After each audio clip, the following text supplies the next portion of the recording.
Mazda Vision Coupe Tokyo Motor shows big, sensuous four-door. Mazda has been making a lot of noise recently about not giving up on the rotary engine.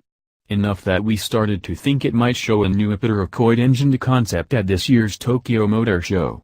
But the brand is nothing if not surprising. Have you driven a CX-5 or a CX-9? Have you noted the real-world fuel economy in a Mazda 3? Have you looked at a Miata RF?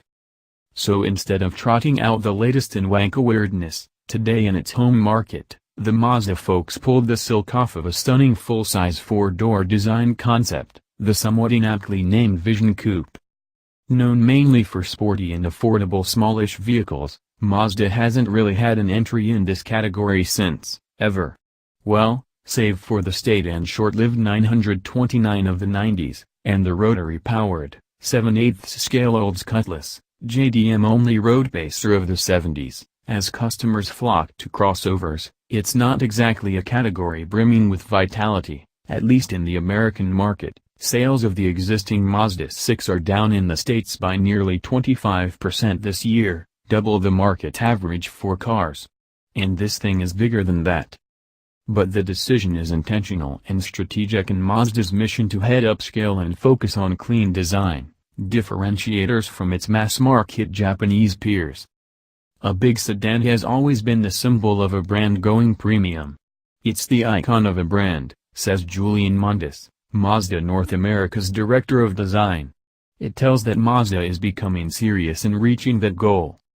Breaking even more conventions. While Mazdas generally are cohesive and well-rendered in their design, you would be hard-pressed to find one quite this sensuous. The Vision Coupe looks like an Aston Martin Rapide that has been placed in a sauna until its body mass index has whittled down to marathoner levels, and then scalloped and stripped of any unnecessary ornamentation, save for a kind of fingerprinted whirl in its side cove. It is elemental, at once plainer and burnished, with the lovely long hood/shore deck proportions of a classic front engine, rear-wheel drive Grand Tourer.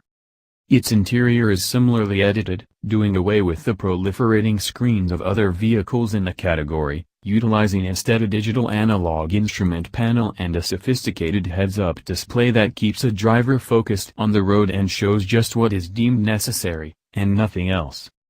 Outside and inside, it follows a Japanese aesthetic, moving away from an animalistic approach, away from too much dynamism, to become something more minimal, says Mundis. But it is not mathematical or rigid. It is very fluid, meant to communicate a human trace behind it. It is a way to define and induce a specific feeling that connects a human energy to the product. To encourage pure love. Mazda is big on this idea of automotive affection, especially in light of the recent industry-wide push into semi-autonomy, which seems intended to separate the car from its owner/user/mobility participant.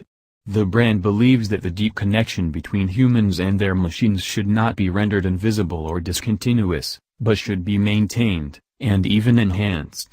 Moreover, Mazda believes that this connection should be, and remain, both physical and emotional.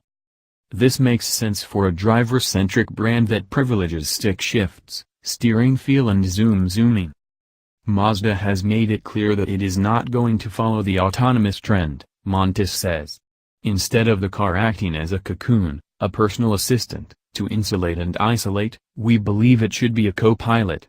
To be there to enable bravery, and give you the tools to face the aggression,